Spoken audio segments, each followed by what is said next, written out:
देखो तो आज हम बात करते हैं, ठीक है, अपने पास क्या है कॉम्बिनेशन, जहां पे हमने लास्ट क्लास में छोड़ा था उसके आगे से कंटिन्यू कर रहे हैं, ठीक है। तो क्या है मेरे पास combination of both series and parallel resistance, ठीक है। और ऐसे क्वेश्चंस बोर्ड में आते हैं 3 मार्क्स में, ठीक है। अपने पास 2 क्वेश्चन हैं, दोनों क्वेश्चन जो है अपने पास 2024-25 के सैंपल पेपर से क्वेश्चन है, तो चलो मिलकर प्रैक्टिस करते हैं इसको, ठीक है। देखो क्वेश्चन क्या कहता है कि मेरे पास एक रेजिस्टेंस R1 है 4 ओम का, R2 कितना है 4 ओम और R3 कितना है 6 ओम। क्वेश्चन में क्या पूछा है, फाइंड टोटल रेजिस्टेंस।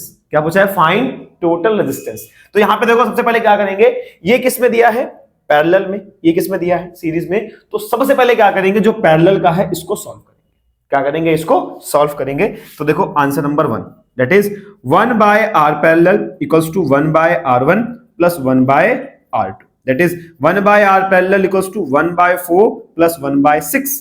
कितना एलसीएम आएगा इसका, बताओ भाई, क्या 24? अरे बहुत बढ़िया, 6 प्लस 4 दैट इज 10 बाय में 24, ठीक है। तो आरपी क्या हो जाएगा इसका, दैट इज 24 बटे में 10 दैट इज 2.4 ओम। कितना आ गया इसका आर पैरेलल, दैट इज 2.4 ओम। पहला पार्ट सॉल्व, 2.4 ओम। नेक्स्ट पास क्या पूछा है, टोटल करंट। क्या पूछा है, टोटल करंट। करंट कैसे आएगा, सिंपल ट्रायंगल बना के भाई, वी आई आर। तो आई क्या हो जाएगा मेरे पास, that is V upon are.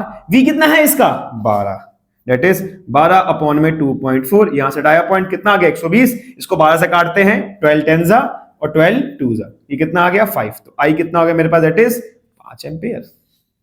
आई कितना हो गया मेरे पास, दैट इज 5 एम्पियर। नेक्स्ट क्या पूछा है इसके अंदर, करंट अक्रॉस R3। R3 देखो किसमें है, पैरेलल में है। तो बताओ R3 के पास कितना करंट है, R3 के पास कितना करंट है ये पता करना है। सिंपली भाई I equals to V upon में R। V कितना है मेरे पास 12, R कितना है मेरे पास 6। अब मैं इसको काटूंगा, कितना आएगा मेरे पास 2। तो I कितना हो गया मेरे पास, दैट इज 2 एम्पियर। कितना हो गया, 2 एम्पियर। देखो इसका आंसर कितना आ गया, दैट इज 2 एम्पियर। बात करते हैं फोर्थ क्वेश्चन की। बट एक बात देखो, क्वेश्चन 3 मार्क्स का है ना, तो इट मींस क्या करने हैं अपने को, 3 पार्ट सॉल्व करने हैं। तो हमने 3 पार्ट सॉल्व कर दिए। तुम चाहो तो ये 4th पार्ट स्किप कर सकते हो, ठीक है, क्योंकि 3 वाला क्वेश्चन है, 3 पार्ट करेंगे, काम खत्म, ठीक है। चलो अब करते हैं क्वेश्चन नंबर 2 पे बढ़ते हैं। क्वेश्चन नंबर 2 क्या कह रहा है कि मेरे को ये दिया है एक सर्किट, इसमें 10 ओम 50 ओम और 30 ओम है, ठीक है। किस तरीके से इसको सॉल्व करना है, तो पहले क्या पूछा है, इट इज टोटल रेजिस्टेंस। अब देखो, अब पहले क्या सॉल्व करें, सीरीज की पैरेलल। तो जिसका नंबर ज्यादा है पहले वो देखेंगे। तो एक 10 ओम है, एक 50 ओम है, दोनों किसमें है, सीरीज में है। तो सबसे पहले सीरीज सॉल्व करते हैं। That is total resistance, that is किसमें है, ये मेरे पास सीरीज में है। तो लिख दो पहले सीरीज में, दैट इज टोटल रेजिस्टेंस। तो क्या हो जाएगा, R1 plus R2 that is 10 plus 50 कितना आ गया, ये आ गया मेरे पे 60 ओम। कितना आ गया, 60 ओम। अब इस दोनों को हटाकर मैं एक सिंगल भी क्या है 60 ओम का लिख सकता हूं, कोई दिक्कत नहीं उसके अंदर, ठीक है। अब क्या निकालेंगे, 1 बाय आर पैरेलल, क्यों, क्योंकि दोनों किसमें हो गए, अब पैरेलल में हो गए। तो 1 by R1 plus 1 by R2 that is 1 by 60 plus 1 by 30। तो इसका एलसीएम कितना आ जाएगा मेरे पास नेट, तो ये आ जाएगा 60, 1 प्लस 2, तो कितना हो गया 1 by R parallel, that is 1 by R parallel equals to 3 upon में 60, ठीक है। काटेंगे तो 1 और ये 20, तो 1 बाय आर पैरेलल, ठीक है, मैं इसको यहां लिख दे रहा हूं। कितना आ गया, 1 by R parallel equals to 1 by 20। RP कितना हो गया मेरे पास, दैट इज 20 ओम। आरपी कितना हो गया मेरे पास, 20 ओम। अब क्या पूछा है, करंट। क्या पूछा है, करंट। तो देखो करंट निकालते कैसे हैं, तो करंट के लिए यहां पे सॉल्व कर रहे हैं। तो करंट निकाले कैसे, that is I equals to V upon में R। V कितना है अपने पास सर्किट के अंदर, तो V मैं लिखना भूल गया हूं, ये V है मेरे पास 10 वोल्ट। ये V कितना है अपने पास, 10 वोल्ट, ठीक है। तो V कितना है अपने पास 10, R कितना है अपने पास, दैट इज 20। इसको सॉल्व कर दो, that is 1/2 equals to 0.5 ampere. तो करंट कितना आ गया मेरे पास, 0.5 एम्पियर। तो यहां पे अपने पास 2 क्वेश्चन सॉल्व होते हैं। नेक्स्ट बढ़ते हैं किसके ऊपर, टॉपिक का नाम क्या है, जूल्स लॉ ऑफ हीटिंग, और वो टॉपिक बहुत इंपॉर्टेंट है। चलो ठीक है, तो देखो नेक्स्ट टॉपिक क्या है अपने पास, that is Joule's law of heating, और ये टॉपिक बहुत इंपॉर्टेंट है, ठीक है। जूल्स लॉ ऑफ हीटिंग का एक और नाम क्या है अपने पास, that is heating effect of electric current. अब ये होता क्या है, देखो तुम लोगों को देखते हो ना, अभी सर्दियों का मौसम है, तुम लोग क्या करते हो ना, सुबह बोलते हो मम्मी पानी गर्म कर दो, मेरे को नहाने जाना है है ना। तो मम्मी क्या करती है, पानी की रॉड लेती है और उसको डाल देगी बाल्टी के अंदर पानी के, और पानी गर्म हो जाएगा। तो वो पानी गर्म कैसे हुआ? या फिर जब हम अपने कपड़े प्रेस करते हैं तो वो जो अपने पास इस्त्री है वो भी क्या है, इसी प्रिंसिपल पे काम करती है, जो कि क्या है मेरे पास, heating effect of electric current. अगर बहुत आसान शब्दों में कहूं तो किसी भी कंडक्टर में से अगर बिजली पास होती है तो वो कंडक्टर समय के साथ गर्म होता जाएगा। सिंपल। अगर किसी कंडक्टर में से बिजली पास होगी, देखो अब हर एक कंडक्टर के पास क्या होती है प्रॉपर्टी, रेजिस्टेंस की प्रॉपर्टी होती है, और रेजिस्टेंस क्या करता है, करंट को रोकता है। तो अगर मान लो ये कंडक्टर है और इसका रेजिस्टेंस बहुत ज्यादा है, इसका रेजिस्टेंस बहुत ज्यादा है, तो ये क्या करेगा, करंट आएगा उसको रोकेगा, करंट आगे मत जा, करंट आगे मत जा। तो अगर करंट आ रहा है और उसको पास होने का मौका नहीं मिल रहा तो करंट क्या करेगा, वहीं पे स्टोर हो जाएगा, और हो के क्या करेगा, हीटिंग इफेक्ट को प्रोड्यूस करना चालू कर देगा। ठीक है, यही है अपने पास क्या, that is heating effect of electric current. और जब भी कभी हम ऐसे हीटिंग इफेक्ट वाले मटेरियल बनाते हैं तो उसमें हम एलॉयज का इस्तेमाल करते हैं, क्योंकि एलॉयज का जो मेल्टिंग और बॉइलिंग पॉइंट है बहुत ज्यादा हाई होता है, और उनका रेजिस्टेंस भी क्या होता है, बहुत ज्यादा होता है, और ज्यादा रेजिस्टेंस होने की वजह से वो ज्यादा गर्मी पैदा कर पाते हैं। ठीक है, तो जो भी अपने पास वो पानी गर्म करने वाली रॉड होगी या फिर जो अपने पास प्रेस हो गया, इन सब के अंदर जो मटेरियल इस्तेमाल है वो कौन सा है, एलॉय इस्तेमाल है, क्योंकि उनका रेजिस्टेंस क्या है, बहुत ज्यादा है। तो ये ध्यान रखना। ठीक है, अब देखो इसको लिख लेते हैं सिंपली, अगर देखा जाए तो whenever electric current pass through a conductor it produce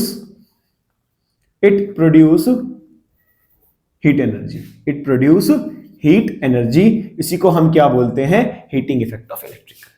अब देखो इसका एक डेरिवेशन है, डेरिवेशन क्या है, लेट्स सपोज एक इलेक्ट्रिक करंट आई है जो कि फ्लो कर रहा है किसी भी कंडक्टर से जिसका रेजिस्टेंस क्या है, आर। तो लेट्स सपोज मान लो मेरे पास ये कंडक्टर है, ठीक है, ये कंडक्टर है, ठीक है। इस कंडक्टर में जो कंडक्टर है इसकी लेंथ क्या है, सेम वही लेंथ आर है, एल इसकी लेंथ है, ए क्या है इसका एरिया ऑफ क्रॉस सेक्शन। अब इसमें से क्या हो रहा है, करंट आई पास हो रहा है, करंट आई पास हो रहा है एक पर्टिकुलर टाइम जो कि क्या दिया है, टी। ठीक है, अब इसको सॉल्व करते हैं। तो the potential difference V across the resistance the charge Q flowing through per second in circuit in time, है ना। तो क्या है, चार्ज Q यहां से फ्लो हो रहा है, और अगर जब चार्ज Q जाएगा तभी मेरे पास क्या होगा, करंट प्रोड्यूस होगा, हमने पढ़ रखा है। तो देखो यहाँ पे अब जब ये यहां से यहां मूव करेगा तो एक कुछ ना कुछ वर्क डन करेगा। तो यहाँ पे अपने पास इक्वेशन है वर्क डन की, जो कि अभी हमने पढ़ी है, that is potential difference V equals to W upon में Q। तो W क्या हो जाएगा मेरे पास, that is V into Q, है ना। That is potential difference across the conductor, that is V equals to W upon में Q, W equals to V into Q। ठीक है, और अगर बात करें हम अपनी पहली वीडियो जहां पे हमने क्या देखा था, that current Q equals to क्या होता है, IT। तो I क्या होगा मेरे पास, that is Q upon T, that is charge flowing per unit time. क्या होता है ये मेरे पास, charge flowing per unit time. इसका इस्तेमाल करेंगे भी, पर यूनिट टाइम। चलो ठीक है, अब बात करते हैं, देखो क्या, that is now talk about power. Power क्या होता है मेरे पास, that is work done upon time. Power क्या होता है मेरे पास, that is work done upon time, that is P equals to W upon में T। W किसके बराबर है, that is V into Q। तो यहां पे क्या करेंगे, W की जगह हम किसको रख देंगे, V इंटू Q अपॉन में T को रख देंगे। और ये Q अपॉन T किसके बराबर है, तो Q अपॉन T किसके बराबर है, I के बराबर है। तो यहां पे Q अपॉन T को रिप्लेस करके हम किसको डाल देंगे, I को। तो क्या हो जाएगा, P इक्वल्स टू VI। और ये अपने पास क्या बन गई, पावर की इक्वेशन, जो कि इस चैप्टर में बहुत इस्तेमाल होगी, that is P equals to VI, power equals to potential difference into current. आया समझ में। चलो अब क्या करेंगे, इसी में हल्की फुल्की छेड़खानियां करेंगे। कैसे, ये मैं रब कर दे रहा हूं, ठीक है, ये मैं रब कर दे रहा हूं। नेक्स्ट देखो, नेक्स्ट क्या है, अब जब सर्किट के अंदर मैं करंट पास कर रहा हूं तो मैं कुछ ना कुछ उसको एनर्जी दे रहा हूं। ठीक है, तो एनर्जी क्या होता है, तो बेसिकली एनर्जी जो है उसका फॉर्मूला क्या होता है, that is power multiply time. Power multiply है ना, the capacity to do any work, उसी को क्या बोलते हैं, एनर्जी। कि मेरी कैपेसिटी क्या है किसी को काम करने की। तो इट मींस अगर मेरे पास पावर होगी तो मैं किसी काम को बहुत जल्दी कर लूंगा, है ना। सिंपली क्या है, energy equals to power multiply time. Formula क्या है पावर का, P equals to VI, that is E equals to VI into में T। तो देखो क्या बन गया, E इक्वल्स टू VIT। अब यहां पे ध्यान रखना कि जो ये एनर्जी है, ये एनर्जी किस फॉर्म में निकल रही है? हीट की फॉर्म में। तो यहां पर जो ये E है इसकी जगह तुम H लिख सकते हो, that is heat energy, HE energy equals to VIT।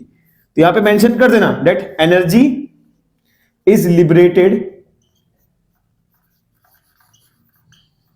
In the form of heat, in the form of heat. इसी को क्या बोलेंगे हम? Heat energy, that is H equals to VIT। ठीक है, अब बात करते हैं ओम्स लॉ के बारे में। तो देखो ओम्स लॉ क्या कहता है अपने पास?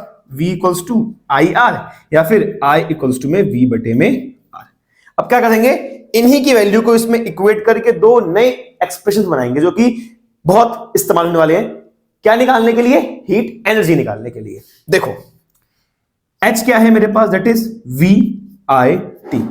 V की वैल्यू कितनी है? V इक्वल्स टू IR है, यहां पे V को रिप्लेस कर दो तो क्या हो जाएगा? That is H equals to IRIT, that is H equals to I square RT।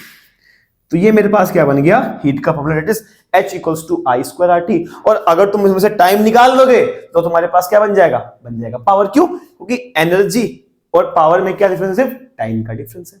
अगर मैं पावर के अंदर टाइम को मल्टीप्लाई कर दूंगा तो एनर्जी बन जाएगा, और अगर वही एनर्जी में मैं टाइम से डिवाइड कर दूंगा तो पावर बन जाएगा। तो अगर इसमें से मैं T निकाल दूं तो वो एक्सप्रेशन किसकी बन जाएगी? पावर की बन जाएगी, that is P equals to I square R और energy equals to I square RT। ठीक है, ऐसे यहां देखो same H equals to VIT। H क्या हो जाएगा? V। I क्या है मेरे पास? V बाय R, तो V by R into T, तो क्या हो गया? That is V square RT।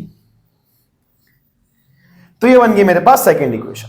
आया समझ में पूरा? तो देखो यहां पे पहला फॉर्मूला पावर का P इक्वल्स टू VI। अब देखो इसी से ना ये बनेंगे फॉर्मूले, P equals to I square R और P equals to V square R बन सकता है। सेम वही होगा, पावर होगा P इक्वल्स टू VI है, V को चेंज कर दो किससे? IR से, तो हो जाएगा IR into I, that is I square R। Same ऐसे ही पावर इक्वल्स टू VI है, कर दो चेंज किससे? I equals to V by R से। ठीक है, तो क्या हो जाएगा? V into V by R, that is V square by R। ठीक है, अब दो तीन क्वेश्चन सॉल्व करते हैं इसके रिगार्डिंग, फिर चैप्टर को खत्म करते हैं। ठीक है, चलो देखो अपने पास दो क्वेश्चन है, ठीक है, इनको सॉल्व करते हैं। ठीक है, ध्यान रखना जो फॉर्मूले हमने लास्ट में निकाला ना उनका इस्तेमाल करेंगे इसके अंदर। ठीक है, देखो क्या कहता है?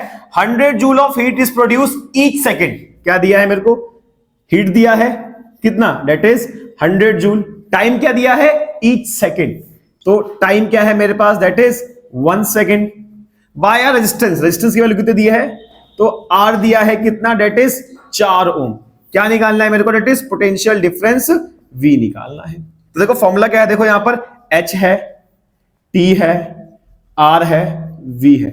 कोई फॉर्मूला जिसके अंदर V भी आता है हीट का, that is H equals to V square RT। तो हीट कितना है मेरे पास? 100, that is 100 equals to V square. V कितना है पता नहीं है तो अपने को निकालना है। T कितना है? 1। R कितना है मेरे पास? That is 4।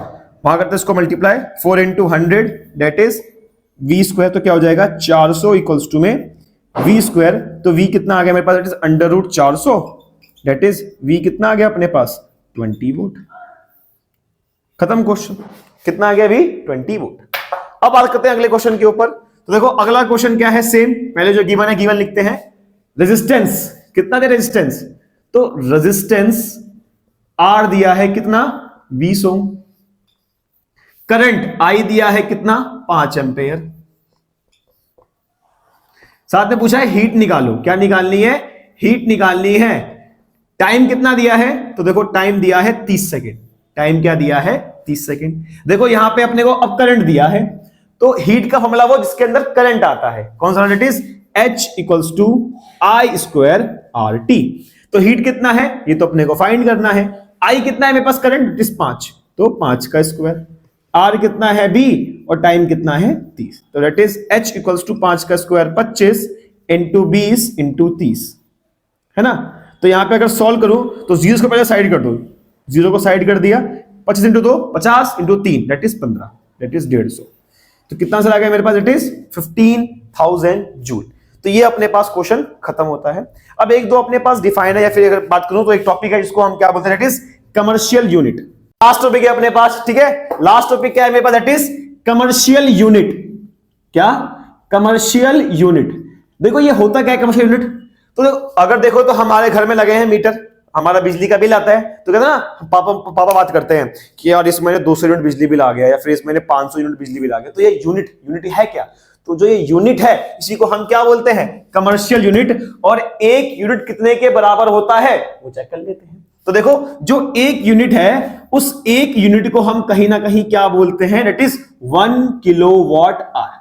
1 kilowatt hour simply मतलब कहे तो एक घंटे में कितने किलोवाट एनर्जी खर्च होती है उसी को क्या बोलते हैं? एक यूनिट बोलते हैं। अभी निकालते कैसे हैं? तो सिंपल देखो, तो 1 किलोवाट आवर किस किस से मिलकर बना है? That is 1000 vote into 60 into 60 seconds. तो क्या हो जाएगा? That is 1000 into 3600 seconds. ठीक है, अगर इसको हटा दूं तो क्या हो जाएगा? That is 36। कितने जीरो हैं? 1 2 3 4 5, 1 2 3 4 5, दैट इज 3.6 इंटू 10 की पावर 6 जूल। इसका मतलब जो एक यूनिट बिजली हम खर्च करते हैं उसमें 3.6 इंटू 10 की पावर 6 जूल एनर्जी होती है। ठीक है, अब इसमें पूछता है डिफाइन 1 वॉट। ऐसे पूछेगा डिफाइन 1 वॉट। 1 वॉट क्या होता है बताओ भाई? 1 वॉट क्या होता है? डिफाइन करो। तो 1 वॉट बेसिकली क्या है? जब 1 एम्पेयर करंट पास हो और 1 वोल्ट का पोटेंशियल डिफरेंस जनरेट हो। क्या? When 1 ampere of current pass